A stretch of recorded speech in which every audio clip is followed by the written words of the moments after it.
Last week on the podcast, I spoke into time tracking and what I learned from tracking my own time.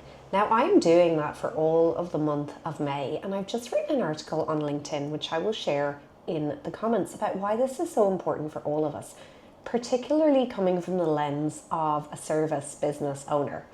But today on the podcast, I want to share with you 7 steps that you can take next after you track your time if you're an owner and you would like to free up more time, more freedom, better identity, more work in your genius zone, whatever the case might be. So I'm Suzanne Rath and you're listening to Endures for your daily dose of endurance leadership and life lessons.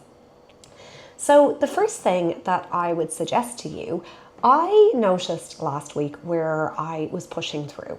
And I speak and I coach about building a recovery rhythm. And if you listened to the podcast last week, you'll know that I came to this time tracker from a point of being extremely tired from my massive run, from jet lag, from traveling to Brazil to speak, and so on.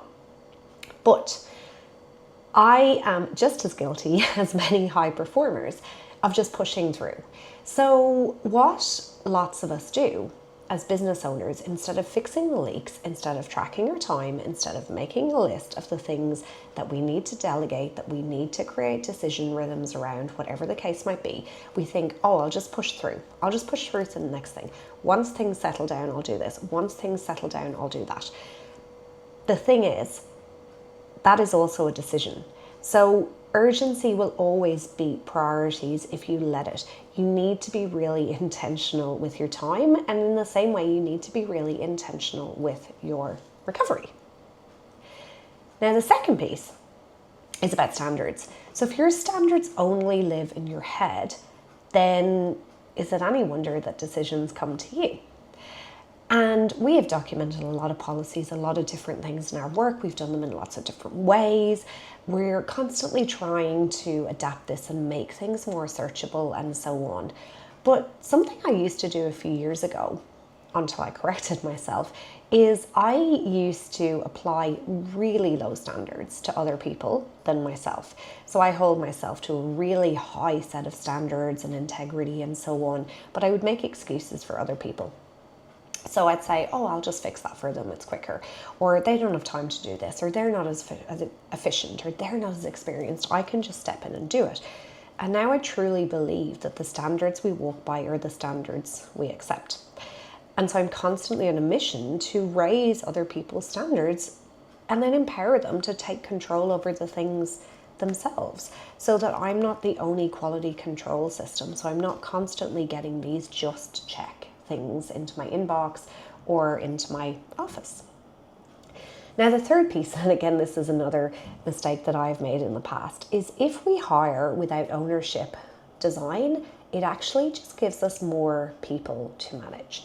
And so when we hire, we need to be conscious of the decisions that that person can make, as well as the KPIs and the roles and so on, so they don't just become another person constantly coming back to us. So that leads into my next piece, which is that roles are actually decision rights. And so constantly deciding who can decide what without you is really important. And it's something that, as a result of my time tracking so far, I'm going to start listing things within our clinic so that we don't have things being double handled and triple handled. Now, the fifth piece is that we either design or default to our rhythm. So if we default, then we are always the rhythm. So it's completely driven by our energy, it's completely driven by our mood, it's completely driven by our motivation.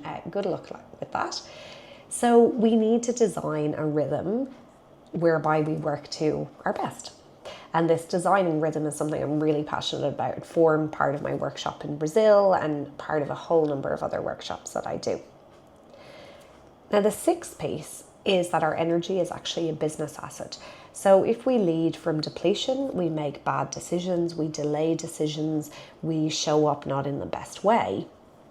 So we need to protect our energy so that we can make the good strategic decisions and drive the business forwards, instead of getting caught up in stupid little decisions about social media posts or the content of an email or, whatever the case might be.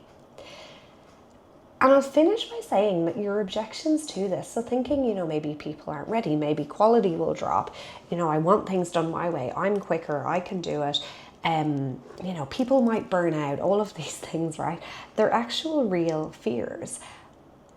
But sometimes they're symptoms of a design problem rather than just a people problem.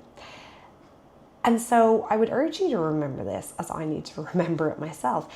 You don't build a business to be the most expensive task manager around. In fact, there's plenty of AI systems that can probably be better task managers than any of us, right? And that place is coming.